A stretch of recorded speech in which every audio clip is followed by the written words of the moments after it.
This is the Service Hero Show, 365 days of awesome. Celebrate success through service. My name is Tamara Hunter, and today we are honoring our service hero. His name is John Winslow. I met John actually in Chicago, and then I Yes. saw him again in Florida. Yes, and this man is amazing. I actually have been wanting to get him on the Service Hero Show for a while because of the work that he is doing. And right now is so timely, absolutely. And so we're going to dive right into it in Okay. a few seconds. And so I'm just going to say hello to a few of our friends that are hmm coming in. And hello, Sherry. Good to see you. It's good to see you. And I have to say, because John is a part of the Chemo Buddies for Life community, hmm and we so is Sherry. And Oh, so nice. yeah, we're going to be having, I'm sure, quite a few of our buddies showing up. We've got our one of our ambassadors of the chat.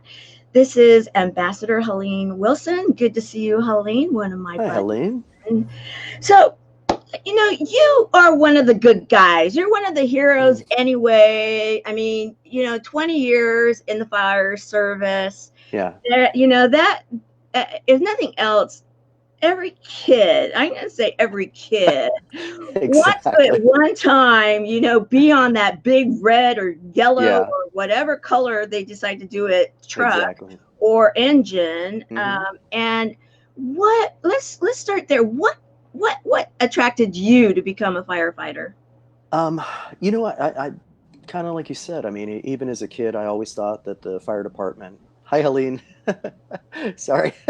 It's okay. I'm seeing the comments pop Yeah. up here on the side, but They are a chatty group because they we are are. used to a chat. So, Yeah, and they do visit. It's like a little party every day, it's midday and then in the evening too. And so, but right. so you were like one of those kids that Yeah. you never grew up? Well, no, I really still haven't actually. But yeah, I always thought that the fire department was a really neat career. I thought it was really cool what the fire department represents and what they do. The thing is, I'm like 5'10" and 170 pounds, so I'm not a big guy. And I always thought that you had to be a big guy to be in the fire service. Yeah, there's some of my guys. You've been cruising my Facebook profile. You know what? That's half of what this show is all about. No one Exactly. knows what I'm going to pull, and because I never say, and we have Right. fun with it. So Yeah. yeah. So So yeah, go so we ahead. had in the fire department we had a great time. There's a couple of pictures on the screen of like we next to the truck there, we had just fought a brush fire and we came out of the woods and there was an ice cream truck driving by. So I flagged the ice cream truck down and we had ice cream right after fighting a I don't know 3,000 acre brush fire or something crazy. So but anyhow, I had always thought that the fire department was a really neat career and everything, but I thought you had to be a big guy to do it. And I was working in my trade, which was air conditioning, and a guy came to work there that was my size, and he was a firefighter. He worked doing air conditioning on his days off. So he basically hassled me until I went to fire school. And then he and I stayed at that same company after I became a firefighter. And so we, through that whole process, there were probably I think 6 or 7 guys at that air conditioning company that eventually wound up becoming firefighters because we'd come in the morning smelling like smoke and we were up fighting a fire all night and the guys were just like you said it's the little kid in you Mhm. and that's what I tell people. They ask me if I miss the fire department, and I got paid to drive a fire truck. That was my job. Oh, you were Um, the engineer, huh? yeah, I was the driver engineer, so I literally got paid to do every little boy's dream job. So it was a great job, and we did. I mean, that was the thing about it is the guys in the fire department are you know incredibly human. There's everybody from every aspect of it, and but the department that I was at was a really great department. Had a great culture, took a lot of pride in what we did, and I was really proud not just of what we did, but what we represented. Um, and and that was something that that I'll always, that I'll always look back on really, really fondly. I had lunch a couple of days ago with one of the guys in that ice cream truck picture, and we were talking about that exact picture, that moment. So it was an amazing career, and I really loved it. You know, I had to say, because this one here, I don't know if you guys can see it blown up big enough, but there's fire. You're putting, Christmas lights on the fire engine, and that's a ladder right there, right? Yeah, actually, Yeah. what I was doing in that picture was I was using the ladder truck to string Christmas lights on a building. So Even I'm better. yeah, I'm climbing up the ladder, stringing lights on the building because it was actually great. This was kind of the culture of that department. Our lieutenant told me and Todd, he said, this afternoon I need you guys to put lights up on the fire station, and then he just turned around and walked away, and we were like, well, how do you want us to do it? And he said, he goes, I don't know. I usually just tell the guys to put the lights up, and they put them up. I don't really know how they normally do it. And we're like, okay, so there are no rules. And so we used the ladder truck to put lights up on the building. I love it. I It was love it. Hey, you training. got it right. I think that's exactly where I was going. You got some hours or at least some minutes in on training. So there you Right. go. And then let's talk too, because some of the Skip is here, and Helene and Rachel, and some of the ones that followed us as we went to Unstoppable. Yeah. You were there in Unstoppable, Oh, and yeah. that was your turf. When we were out on the water on the yacht, you were sitting there. I was lucky enough to be, yes, escorted by this fine looking firefighter and retired, and you were sharing, okay, this one is one of the most expensive properties, this one is this, this one is that, because this was your territory. Yeah. Yeah. Right This there. is, yeah. The Unstoppable Growth Conference was in Naples, and that's where I was a firefighter. So that's where I spent my entire career, and that's that part of town I know really, really well. So It's a beautiful part of town, guys. I mean, oh, it is. It is. What was really nice was I think it was Thursday night, the first night that we got there. Yeah. There was a group of people that we wound up going out to a local Mexican restaurant, El Tapatio, and it's a little mom and pop, and the food is absolutely amazing and really authentic. And I think we had 18 people at the table, and went in, and fortunately, we got there like an hour before they closed, but the Unstoppable Growth Conference people are all really generous. So I know we took really good care of the waitress and everything, and that was a great time. But that was one of those things that was nobody knew where to go, and I was like, well, what do you want? What kind of food do you want? And we'll go to a local joint here, which anytime I'm traveling, that's what I like to do.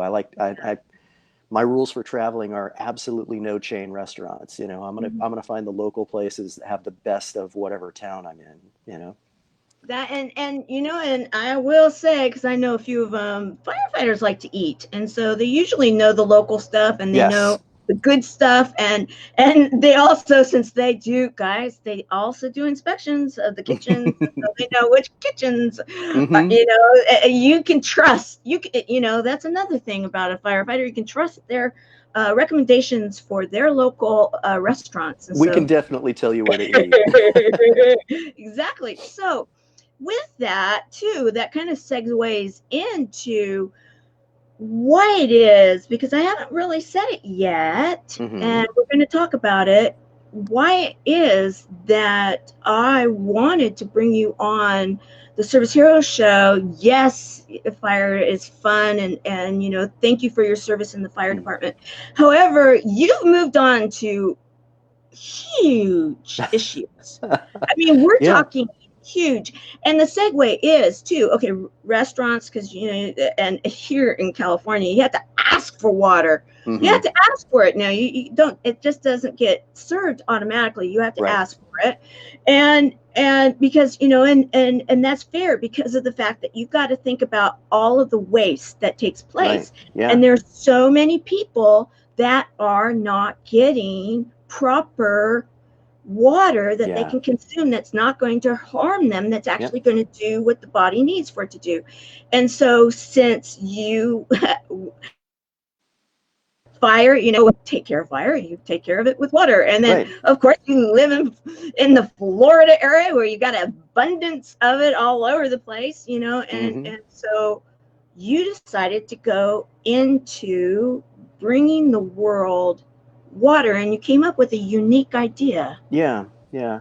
Well, I mean, the way that I have applied it is something that nobody else is doing, and but the concept is really simple. Like, there are other businesses that have done this kind of thing before. The one that immediately comes to mind is Tom's Shoes. Right, right. I heard about them in 2006, and what they did is for every pair of shoes that you bought, they gave a pair of shoes to a child in a third world country. And I loved that. I thought, if you can do a business and you can have a successful business and do all the things that go along with that, and you can impact people at the same time and change people's lives, that to me is the dream job. That's what the fire department was. I had this career that I got paid to do this job, but I got to do really exciting things and literally save people's lives. I mean, we had countless different scenarios, whether it was cardiac arrest, medical calls, or car accidents or whatever, where we were the reason those people were alive after that incident. So that was the thing. I heard about Tom's Shoes, and honestly, from that point in 2006, I've had in my heart that I wanted to do something like that. Then I heard about Warby Parker, who does the same thing with glasses. They give a pair of glasses to someone in a third world country. Bombas does it with socks. They give a pair of socks for every pair they sell. They give a pair of socks to a homeless person. And I was driving down the road one day, and I was drinking a bottle of water, and I thought, if you can do it with socks and glasses and shoes, why can't you do it with water? Right. And then I immediately thought, that's cool. The picture you're showing is actually the beta testing we did for the labels. There were several different logo designs, and we were trying to decide which one we were going to use. And obviously, the one on the left there is the one that won. That's this one. It's kind of hard to see. Yeah. In fact, it would be fun. I mean, did they pick the right one? And I want to say hello. Oh, we have Caroline Opende. Hi, Caroline. Yeah. You just interviewed with her on NGO Whispers TV, and exactly. And love her. Thank you for being with us. And I'm keeping having my water, or my bottle of water. Well, good. Okay, so 1, 2, 3, or 4. Did he come up with I think it was the right choice, but I want to see what everybody else thinks, because it's always fun to kind of get an opinion. And Carol Brown, good to have you with us today, my dear. So this was, and I love this. I was actually thinking, okay, this is really kind of cool. Right. And I know your logo, and we're going to go into why I know it also. I saw it on a big banner at one time. That was very first. Yeah, exactly. And so you took all this out for the beta. Now, right. What came first, the chicken or the egg? Because I know that you've done some incredible things with this. I mean, I give you a lot of my hats off to you, because you have ideas, and who goes out there and actually implements them and stays with them and doesn't give up on them, and is willing to travel to New York with them, and all the things. Now, were you beta testing before you went to New York, after New York? Actually, we had the final logo had been chosen by the time I went to New York. So I had prototypes in my hand when I met with Kevin Harrington from Shark Tank. But yeah, but what I wound up doing, like, I originally had the idea, and then I immediately thought, if it was a good idea, somebody else would have done it already. Yeah, I know. Someone in the beverage industry. Yeah, that was, right. and I thought clearly there's some reason that it won't work. And so I just kind of said, it's a bad idea. And it literally kept me awake at night, and for like a week. So I decided that I was going to start contacting bottlers and distributors and manufacturers and things like that. And the whole reason I did that was because I knew I was going to prove to myself that it was a bad idea and that I would be able to get some sleep. And then as I started to look at it, what I realized was it was going to be a lot of hard work, but that we really had the potential to impact the global water crisis in a really significant way. Yeah. So when we launched in November, and in November we funded a well in Uganda. So there are 545 people in Uganda that have clean water today because of this business. And then we have another partner, Village Works, and they do what's called a bucket filter. And we funded 15 bucket filters and sent those to Zimbabwe. And I just this morning got a really, really powerful video back from them talking, and it shows one specific family and the impact that that filter had on that family. So so it's been really cool because we've been able to do some really powerful things already, and we're just getting started. And the goal for this is to build One for One Water into a national brand. The bottled water industry in 2021 is going to be $25 billion in annual revenue. Yeah, bottled water. So, and to do what I'm about to say is going to take a tremendous amount of work. But if we get to the point where we get 1/4% of that market, we'll be doing 50 million in annual revenue, and we'll be funding a new well every day. Oh, So, yes. so again, it's going to take a lot of effort and a lot of time and energy and connecting with the right people, the right influencers, to get the word out about who we are and what we do. But you know, the other major bottlers in the United States, they have 10% of that market. Each of them do. Wow. So if they've got 10% and we can get 1/4%, at that point, to me, we would already be a success. But then there's the possibility that people really connect with what we do and we become a major brand like that. And at that point, we would be able to end the global water crisis. I Yeah. love see now you guys know the jig is up. You guys have heard what we're talking about. What do you guys think? Oh, we've got Noel Agape with us. Hey, Noel. Great to see you. And One for One Water. Yes, Caroline, I am absolutely in agreement. And it's just so great, when all of your friends get together and there you are drinking your water. I love it. Now, I will say, okay, I have some too, no labels here, but okay. Right. See, it's so important. It's so important to be drinking our water. Mm-hmm. Well, what's the whole point of what we do?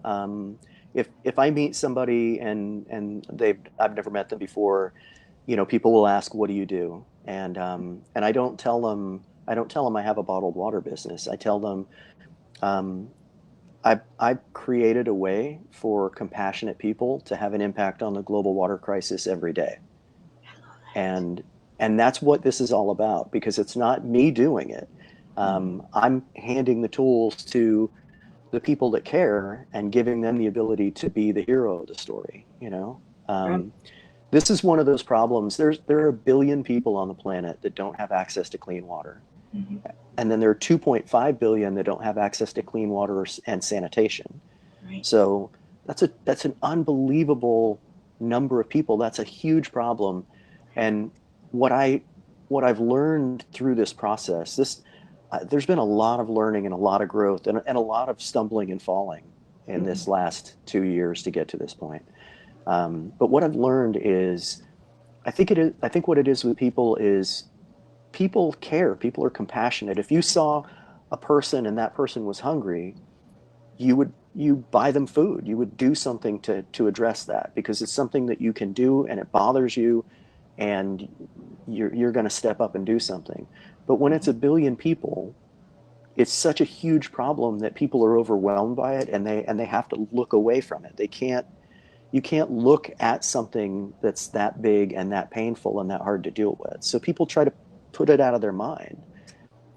This is a way that you you can step up and you can do something, and it doesn't take a lot of effort, but it gives you the ability to have an impact literally on a daily basis, you know? So, I just, as I think about this more and more and more, because I have one of my siblings, my brother. He's always been very into this issue, and I didn't really, up until a certain time in my life, I didn't even really understand it. mm-hmm. So then, as it was starting to be brought to my attention, and I started looking at it, I thought, we take it for granted, and we even get a little, I will say, we get a little snobbish sometimes about our water in, Mm-hmm. the United States, and those places that we can just turn on a faucet and there it is, or we can Yeah. go and get it packaged or whatever it may be. And it might be in the wrong container. It might be this, or it might be that. And I want this and I want that. And yet we can say we want, and we can go get that want Right. taken care of. You've got areas of the world, guys, and when this was really brought to my attention, and I started doing, I love documentaries. I love going and studying. And as I started seeing what the options were, there's no good options many times for No. these, that, and not to get too gross, guys, but when you start looking at, they're drinking what may be the water that they may be having to use for other things that you don't want to be drinking, and you don't have the ability to sanitize it. You don't have ability to do anything. Many times they're so thirsty that to quench that thirst, and yet they're dying because of this. Yeah. There's death, and there's kids that are not making it all the way, or there's so many issues.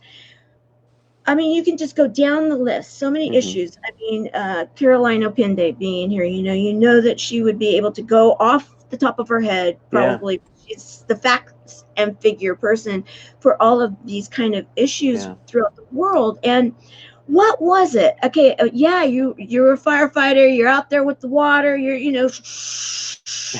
playing the kids. Yeah. A Okay, little different the application, water. but And how did this go to, like, did you have an epiphany? Did you have a moment? I mean, besides your dreams and not being able to sleep, yeah. but I mean, did you see an article? What was it, or what did you just get a download? I mean, it just would be a really great thing to understand. Yeah. You're in a whole different area of the world. Right. Well, you actually touched on it a little bit. Most of us don't know that much about the global water crisis, and the reason we don't know is because it's one of those things where it's difficult to look at it because we feel powerless and we can't do anything. So that's the human nature, is to have to look away from it. So what I didn't realize is, like, we're talking about the basic needs of just clean water for survival. Right. But as I started to meet the people with the nonprofit organizations and learn the depth of it, there's a lot more to it than that. So um, the thing was that I had always kind of known a little bit about the global water crisis, but I didn't know. I just knew that there were people out there that didn't have water. And how cool would it be if we could start this business and it was going to provide clean water for them?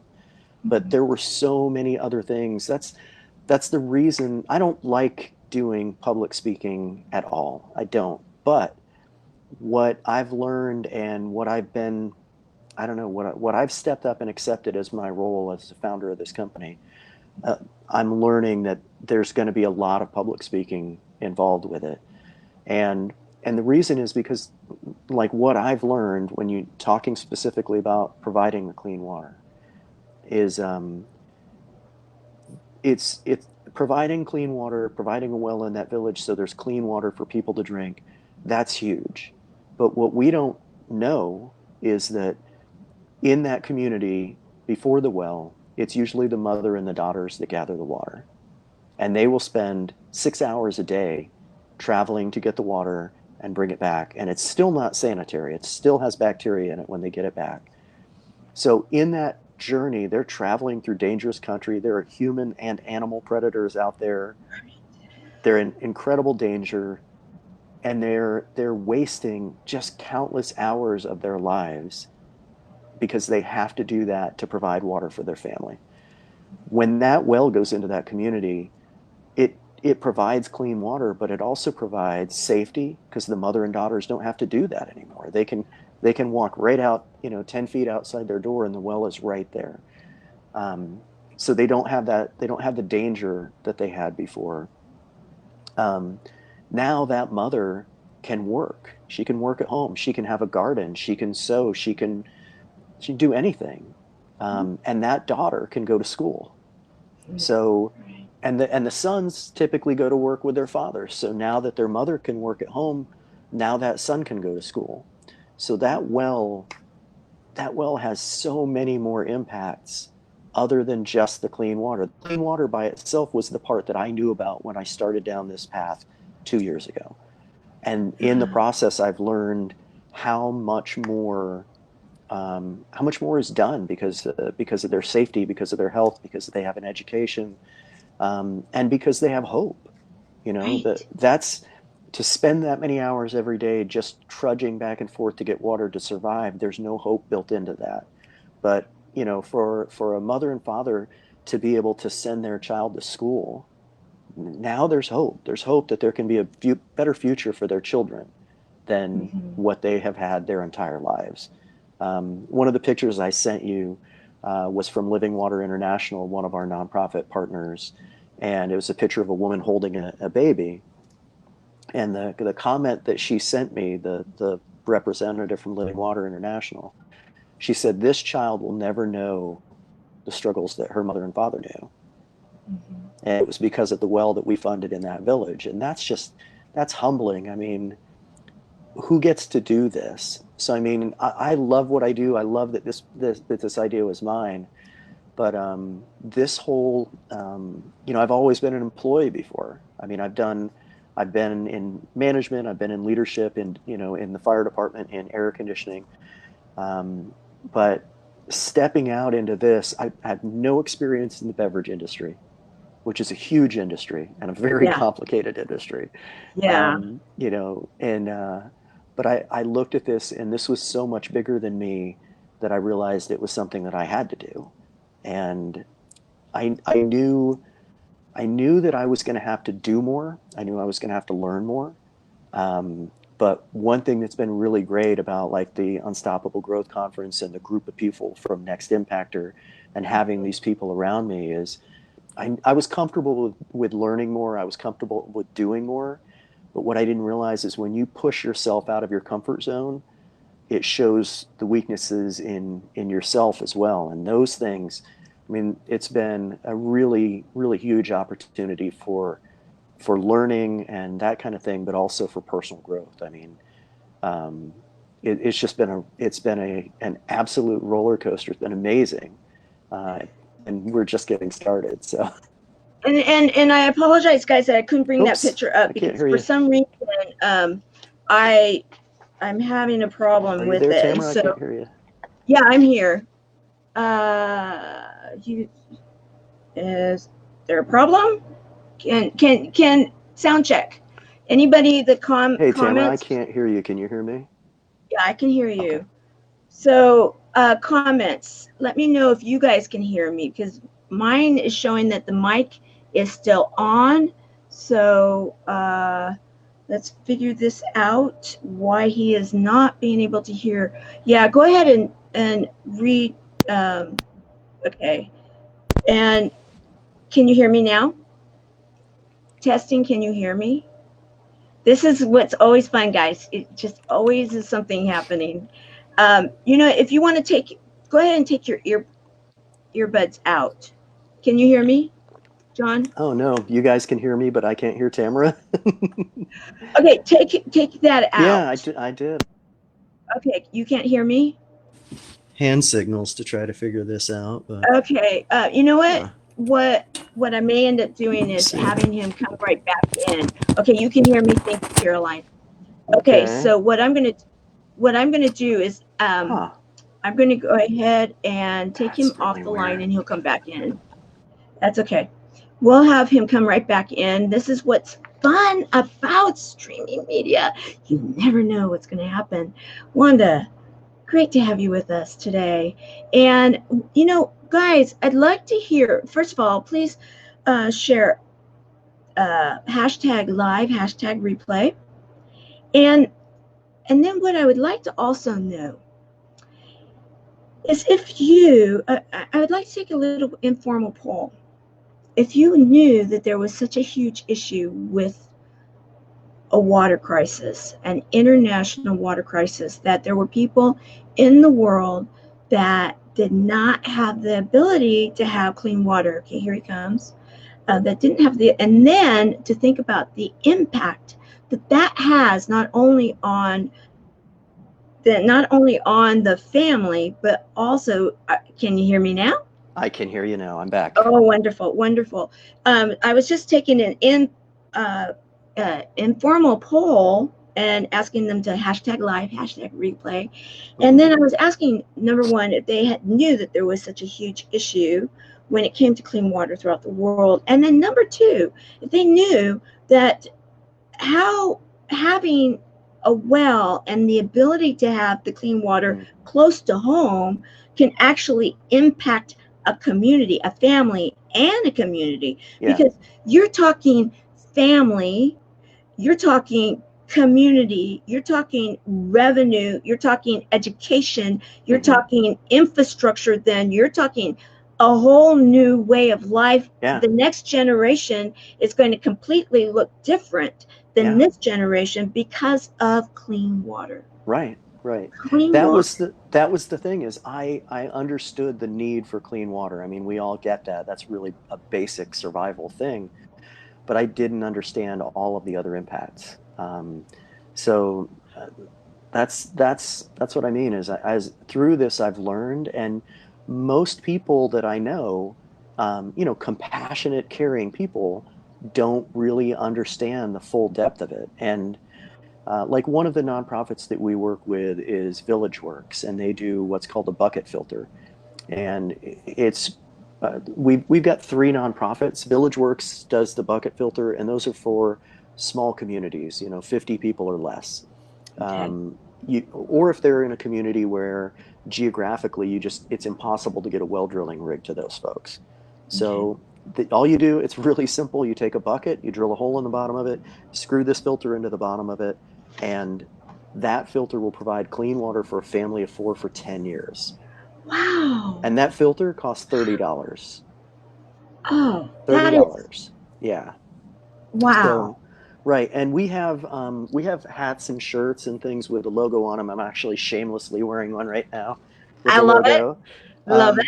so what we do is by the end of next week, we're going to have our website, we'll have our store up and running, and you'll be able to go on our website and buy one of these shirts, or we've got a black cotton t-shirt, and then we've also got a baseball cap. I'm looking to see if there's one in here. But when you buy this shirt, you provide clean water for an individual for 1 year. And when you buy the hat, you provide clean water for an individual for 1 year. And we do that part of it exclusively through Village Works because funding those filters gives us the ability to have that kind of an impact. You know, So, how incredible. It's a cool logo. oh, And thanks. you did well. You did good. You did good. Thank you. We You're did have welcome. help. We did I'm have some sure, help. as usually there is, thank goodness that usually that is the case. But okay, so I'm bringing up a few more images right Sure. now that from your site, or at least the Facebook images that you have there, and I want to bring these up to share because I think this says a lot right here. The fact. I mean, look at that right there. Building the future one well at a time. Sky's the limit, and I love the little kid sitting there between the construction guys. It's like, look at, that how exciting are I'm stopping myself midstream, being really careful here because I could get on a soapbox sometime. Seriously, I'm like, okay, I'm thinking, so many. Okay, I'll talk for myself. I'll do it that way. Okay. And I didn't grow up a spoiled kid. That's not the way it really was in my house.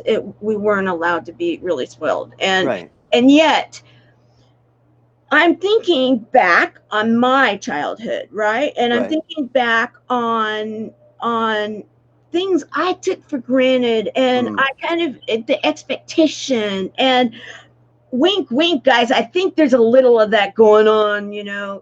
in certain cultures that they oh, if I didn't get the latest this or that, and it's like, okay, my life is not going to be the same as anybody else in my class or whatever it may be, right? Where we're looking at this kid looking up at the sky, and he's excited about the fact that he's going to have clean water. Yeah. Clean water. Yeah. That's where I'm just like, okay, there you go. Yeah. There you go. This is amazing. So yeah, great t-shirt. I agree with you, Caroline. Thanks, Caroline. Sherry, I wanted to bring this back up because she said she lived in Flint. Right. Hi, Sherry. For 3 years with the water problem. So it's not like the United States hasn't had their issues. Right. And I'm recognizing that definitely, Sherry. Absolutely. All right. So. Well, actually, real quickly, before we go on past that, the thing is, like here, the idea of providing a well, like the well that we funded in Uganda, those wells cost $10,000. The filters that we provide, those cost $30. And then Water Boys is the other nonprofit that we work with. That's NFL players. They actually, the wells that they drill are big bore, deep wells, and those will provide 10,000 gallons of water a day. So those wells cost $56,000. So I mean, there's cost in all of these, that not any one of us, most of us couldn't fund that well by ourselves. Hi, Nanette. And that's what I think is the really cool part about this, is that all of us have the ability to just make a choice. It's something, going in and buying a bottle of water is something we do almost every day. But to make that choice just a little bit simpler, because, you can do that in a way that is going to help other people. So, but it's true. We, growing up here in the first world, we don't have any concept of the fact that, I mean, for almost all of our lives, most of us have walked to the sink and turned the faucet and gotten water, and there's never been any doubt that was how it worked. It's just we take that for granted. We're so used to that. Electricity, air conditioning, the technology that we've got, it's all something that we take for granted. And in June of last year, I did a trip to Jeremy, Haiti, and went with a crew of guys, and we did a medical mission trip, and we were there for 7 days. And so we would meet in churches, and we were treating people, and these people, Jeremy, Haiti looks like it was bombed out. It looks like a war zone. Most of the buildings don't have windows or doors in them. They're crumbling. It's really, really sad, and it's a big city. It's geographically as big as the city that I live in, Fort Myers, and it's just this wasteland. There are no trees. There are no, none of the houses have windows and doors in them. There's no electricity. There's no running water. The people cook inside their homes. They just drag in sticks that they can find. And in spite of that, they were some of the most beautiful people you've ever met in your life. They were so kind and so sweet. There was a woman that came into one of the medical clinics, and she was wearing like an 80s rock band t-shirt. And I remembered the band, and I said something about it to my translator. She literally tried to give me her shirt. I mean, that's how these people had nothing. They didn't have electricity. They didn't have running water. And that's the kind of heart that they had. And when we landed in Fort Lauderdale, when we came back, we walk out of the terminal and there's, cars honking at each other and madness like you see. Right. And one of the guys was like, "Welcome back to the real world." And I was like, Mm-hmm. "This isn't the real world. Mm-hmm. What we have in the first world, there's a reason it's called that.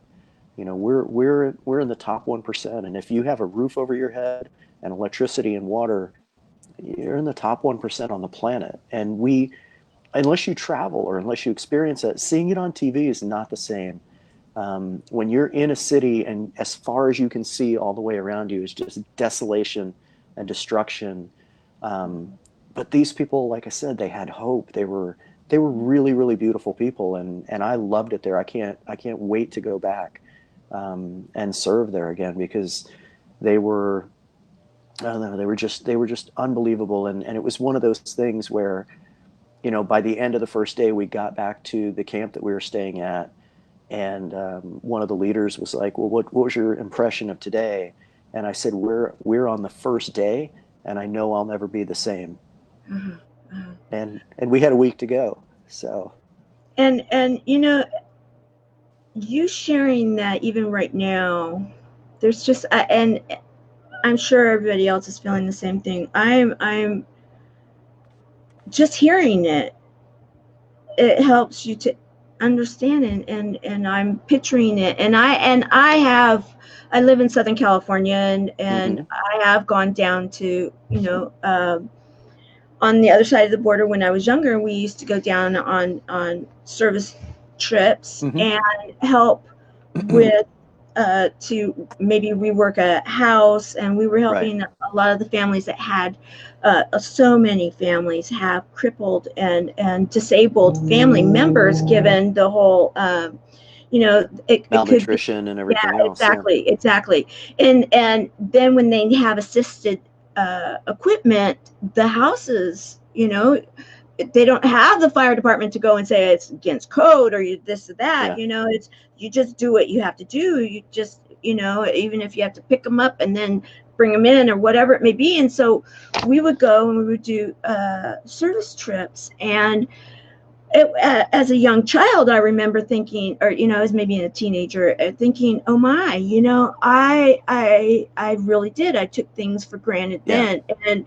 And and right now, I that's what I love about this particular show that we're doing, is Hmm. that we're highlighting people like yourself, service heroes. You are all about serving others. You do it, really your choice of career.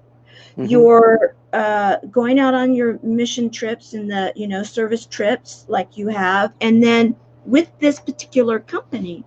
And what is exciting, and I'm going to bring an image up here, is that there is now you're getting into some of the mainline Right.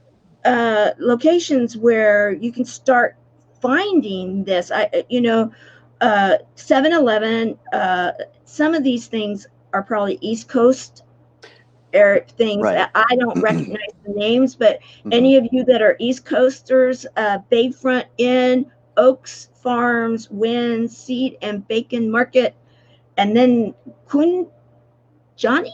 I'm not Kunjani, yeah. Kun Johnny. Kunjani is a Okay. really neat, really cool coffee shop. It's a standalone. It's a single site coffee shop, but they were one of the first people that came on board with One for One Water.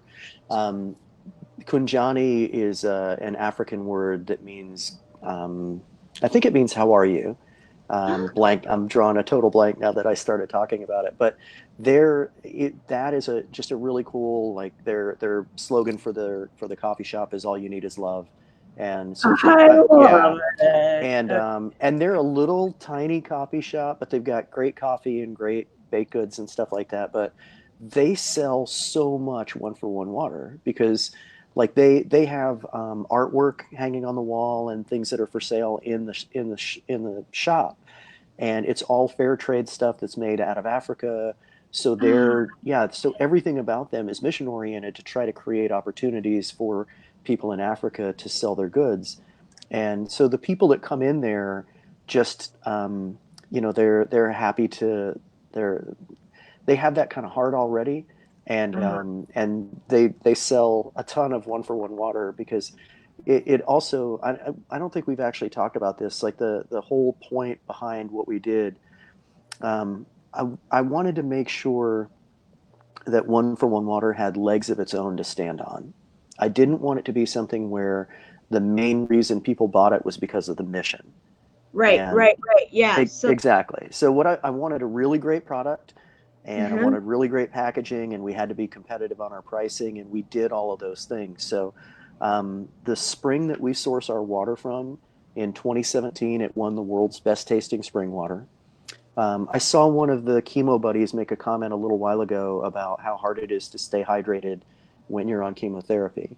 Oh, and And that's true. And yeah, very true. Thank you for noticing that. yeah. Um, But one of the things about this is because it's natural spring water. This is alkaline. The pH is 8 to 8.2. It depends on how much rain we've had here in Florida at the time.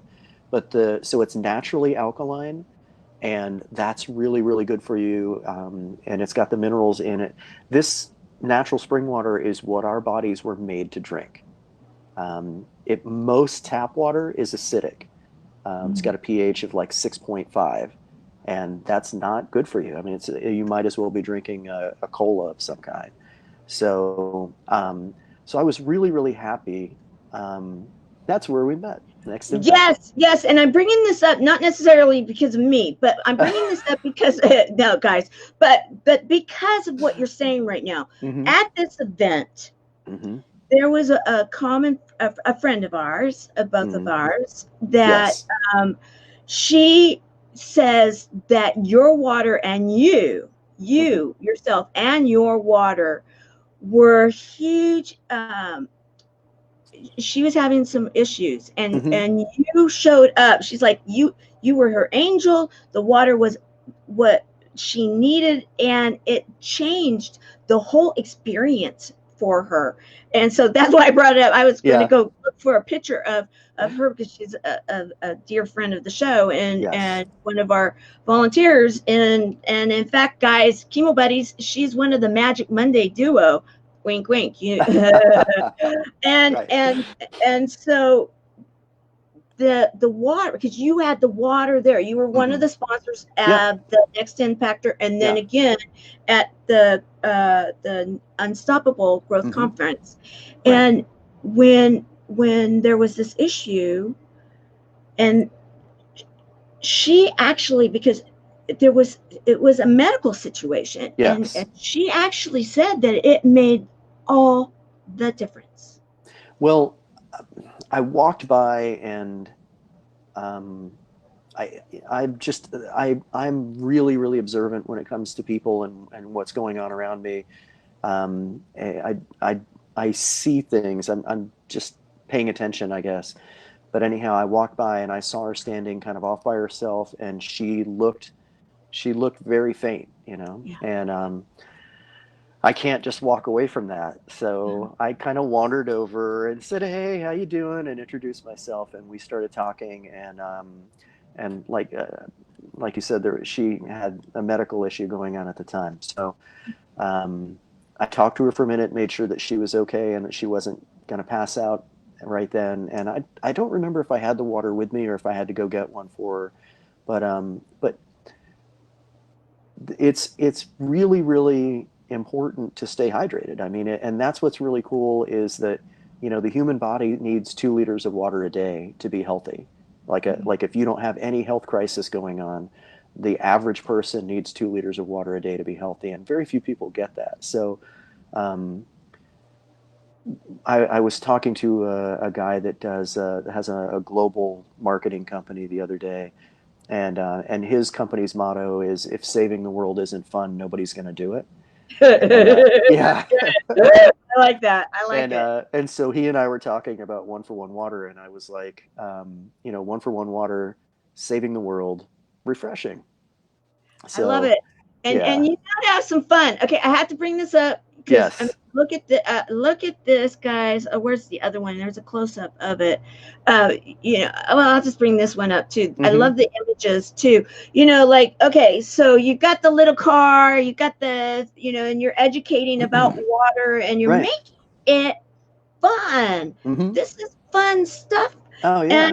and you gotta have some fun, and it makes total sense to me because it's like, yeah, you're a firefighter. You were playing on the big trucks, Well, and now you're bringing education and water to the world, hmm, and making it fun. Because you know what, I look at that with the sunglasses, and that it looks like a water balloon. It looks like hmm, someone's gonna go play water balloons, and yeah.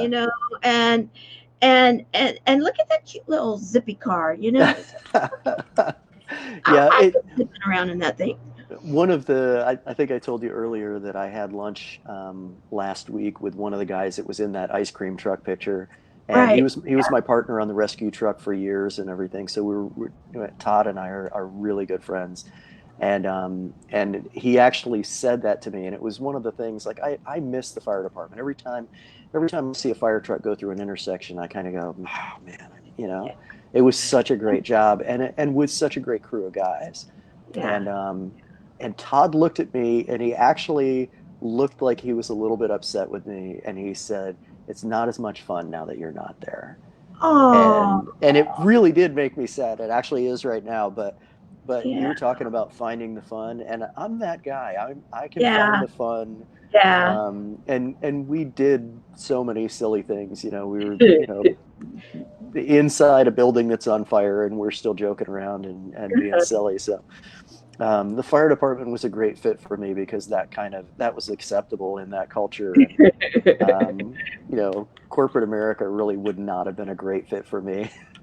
Well, okay, but I will say this, the intention here, and I love this too.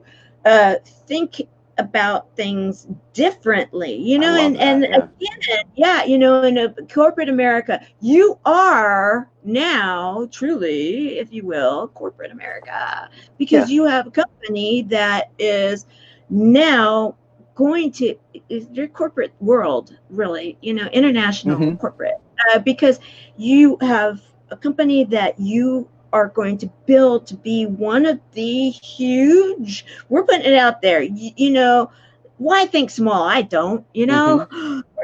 get that thing out there, guys. One for one water, there you go, Hmm. because this is the kind of thing that you can get behind Yeah. when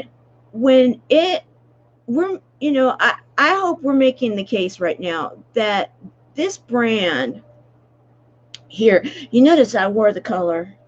I did that I on didn't purpose. notice that. Yeah, Look at you. I did it on purpose because I was like, yeah, I can get behind this, because you know what? The whole idea here is that we need it's just like the next impactor, the global next Hmm. impactor.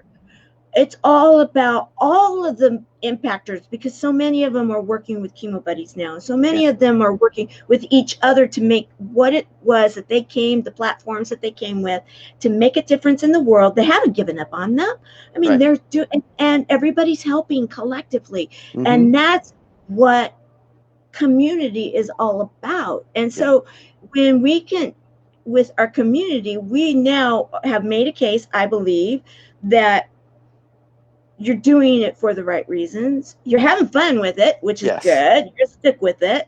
That the water is actually good stuff. I mean, we Hmm. made that case because I witnessed it. She was there with me. She was Hmm. one of my buddies, Yeah. and thank you that you were there. For that experience. And Helene, you're right. Thank you, Thank John you, Helene. Winslow, for impacting the world with water. Boom. Mic drop, as they say. Very good, Helene. On cue. I couldn't ask for better.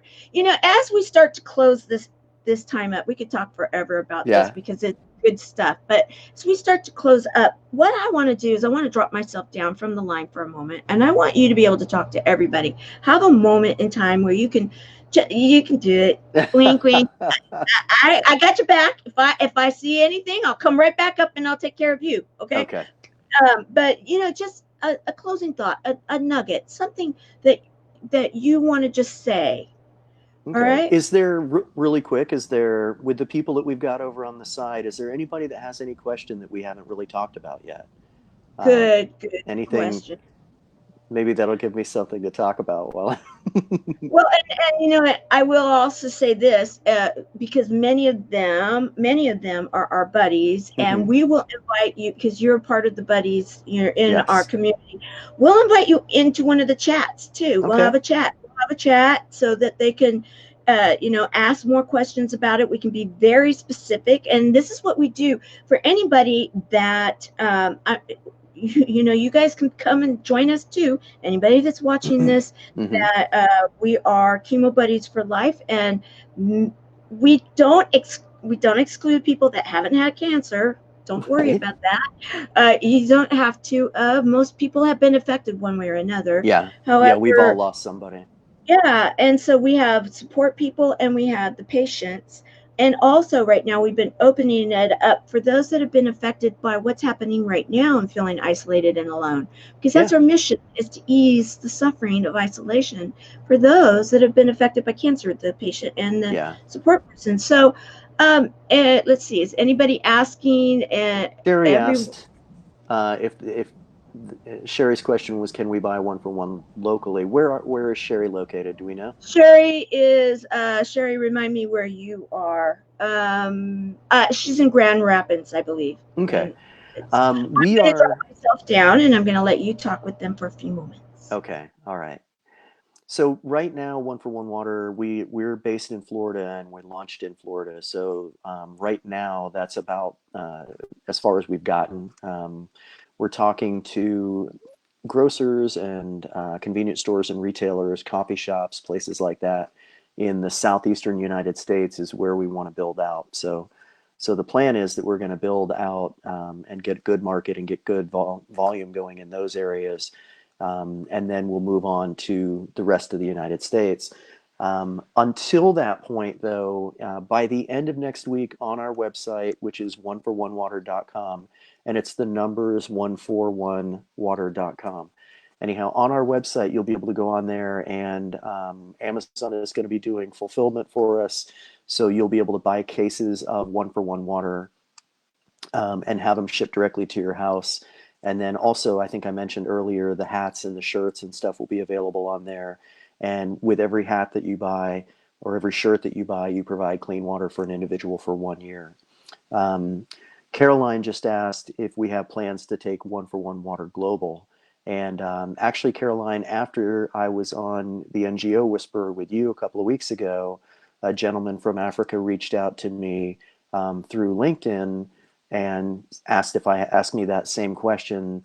And so I've connected with him, and we're going to start looking at what that might look like. So um, it's actually the numbers 141water.com. The word for isn't in there.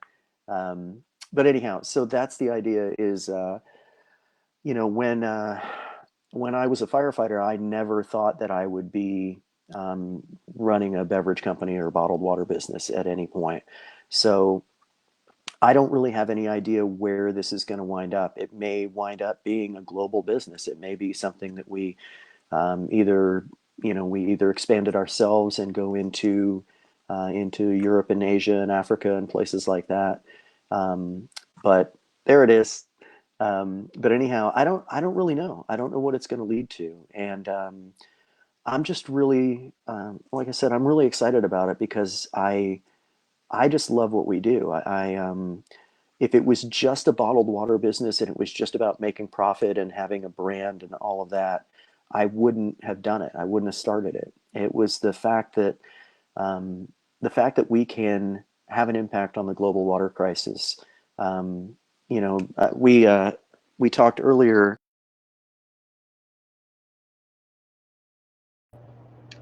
Well, I don't know what's happened here, but he will be back in a moment. And because we don't want to end that way, we want to be able to have it in the proper way. So we will hang out for a few more moments and see if we can get John back in. Any other questions? I agree with you, Helene. John Winslow, you will impact the world. He is impacting the world, right? Okay, here he is. And amazing. I agree. Absolutely, Sherry. I let's see. Yes, we've Hey, got there we you go. back. Yes, yes, I yes. have And so, no idea what happened. again, we've got so many people. The bottom line is this: is that we've got so many people that are using the internet right now for business school and everything that Yes. we have to take our lanes, and so Yeah, exactly. we've been really great here. We've now gone an hour, and we've only been had you booted out a couple Yeah, a times. couple of times. That's good. That's very good. And usually, quite honestly, when the show is very impactful, Hmm. I see that happen a little bit more. It's interesting. It's like, okay, that really means that we've got a really great show. That it's not really a show, guys. What we're doing right now is we're sharing Hmm. the fact that this is an issue. It's education, and then it's also how we can actually change it. So Yeah. I'm thrilled that you are aligning yourself now with those that you can. Yes, it's local, and it will continue to go, get bigger on the local scale, but that there are now avenues for people to be able to order it and be able to have it shipped. And that is pretty exciting. Very sweet. I Yeah. just love you, Helene. Thank you for being so amazing. So as we close, what would you like to say to everybody? One other, like, what would it be like? Hmm. How can they help you? How can they help you to take this message out there? Right. Well, right now, everything that we're doing for marketing is on social media. So follow us it's at One for One Water, just like you see there for the oneforOneWater.com. You can go to the website and you can find us on Facebook, Instagram, and Twitter. So you can follow us on there. That's huge. That helps us get the message out, and we're starting to get a really good following, which is really great. And Caroline actually asked that, how can we help? So that's the biggest thing is to to if you see one of our stories and you like it, just share it or like it or whatever, so that the people in your network can start to learn about who we are and what we do. And then I don't know, I think probably the biggest thing to say is like, I have a high school education. Okay, I don't have an MBA. And I had this idea come to me, and I realized that it was so much bigger than me. And I know you, Tamara, and I know there's other people, Caroline. I know there's other people on here that I know, that can relate to, um, sometimes the fact that something is so much bigger than you is the actual reason that you have to do it. Um, and and it's hard. I mean, when you step out and you're doing things that you've never done before, there are going to be parts of it that you're going to suck at, and you've got to learn how to do those things, and you've got to start over. As a firefighter, I did that for 20 years, and I was good at it. I was a really knowledgeable driver. My lieutenants could trust that I could put that apparatus wherever it needed to be, and they didn't have to guide me. And I was a very solid firefighter, very solid driver, and alternate lieutenant. Stepping out into this and walking into boardrooms and meeting with distributors and beverage people that are on a that huge corporate level, pitching a room full of people in front of Kevin Harrington, the original Shark. All of that is stuff that I've never done before, and I stepped out anyhow because I truly believe in what we can accomplish like this. So um, if you have a dream, if you have some idea, um, sit down with people and go over the numbers and look at it as a business and see if it'll work. And at the same time, um, believe that you might be the person that is here to do this. I'm completely out of my comfort zone. I'm in a completely new industry, and I absolutely love it. And I think every one of us has something like that in us. I think every one of us has something that's bigger than us, whether it's helping one neighbor or whether it's helping a community or forming a community like you have, Tamara. Um, I think we all have something like that in us, and we just have to not listen to the negative voices that tell us that we're not good enough and that we aren't enough. Because you learn and grow along the journey, and you become enough. And we never stop becoming. As humans, we all want to arrive and be like, okay, I've made it. I can coast from here on out. But that's life. Life is that journey. Life is that growing, and it's that becoming. So I think that's about the most important thing that I could share is, believe that as you take that next step, you'll grow and you will learn, and understand that there's learning in that, and that hurts. It's like going to the gym and exercising. You're going to have sore muscles when you exercise muscles you've never used before. So when you step out and you're doing things that you've never done before, and you're going to make mistakes, not just in the business, you're going to make mistakes personally, and all of that is because you're stretched beyond where you've ever been before. And embrace that, because you're really alive. You're really living. You're not existing anymore. You're not coasting anymore. You're not in your comfortable rut. You're really living, and that's what we're supposed to do. We're supposed to really be alive and really live. I just want to say thank you for being you, and I want to say thank you personally too. Guys, John was so incredibly wonderful in Chicago when I was running for the next impactor, and you came up and you were so kind, and you were so, I'll never forget, you were just so amazing. And I was like, I want to get to know this man, and you continue to be the same over and over. You show up and you are kind, and you're loving, and you're generous of spirit, and you care. It comes through in your nature, and it came through in Chicago. That was a huge experience. Yeah. And you left an imprint, and I Well, just want to thank say you. thank you for being who you are. Thank you for being so amazing. And I wanted you to know that. I wanted it to be public too, because that is who you are, truly who you are. And everybody's like, they're still hanging out, and we've gone over, but Are we? Oh, we went over. it's okay. It's not like we're a network show. Wink, wink, guys. This is our thing, and yes, a lot of them are our buddies in our community, and so I'm calling an executive, call on that one. So we went a Well, I little. did get booted off a couple of times, so. Yeah, that's right. That's right. We're making up for it. Wink, wink. All right. So as we close today's show on April the 30th, 2020, the Service Hero Show, 365 Days of Awesome, Celebrate Success through Service. John Winslow, you are a service hero. You are a man that has stepped up to the plate. You are batting through. You are seriously serving those in your neighborhood, those in your region, and with what you're doing, those in the world that truly need your service. Like you shared, you didn't have the training, the education, and yet, because you felt called, you have shown up. Mm-hmm. And in showing up, you are making a difference. And in making that difference, you are inspiring others like you did today.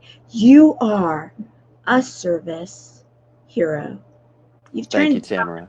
a fire hero to a service hero. There you go. You're welcome. Thank you for being here with us. Yes, and For thank you, being everybody part that's of our here. I'm seeing the community. comments.